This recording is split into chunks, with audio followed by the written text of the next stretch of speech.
kamot sa kamot, atong awito ng paglaom.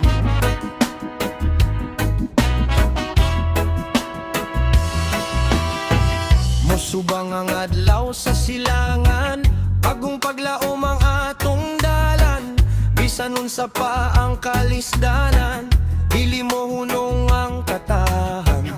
Sa kabukiran ug kadagatan, usara ang atong gingharian, ugma ang atong pinulungan.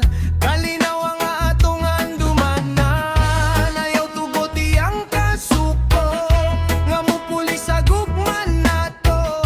Kung magkahiusa ang mata't usa, mas hayag ang ugma. Kalinaw, gugma sa Pilipinas, maoy atong damgo, kada buntag, kamot sa kamot, walay biyaan.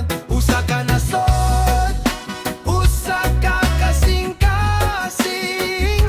Kalinaw, gugma sa Pilipinas, atong awiton, hangtod sa hangtod, magtinabangay, maghinig ug maay, aron mo sidlat ang atong kaugmaon. Respeto ang atong bandera, pagkamatinudanon ang giya.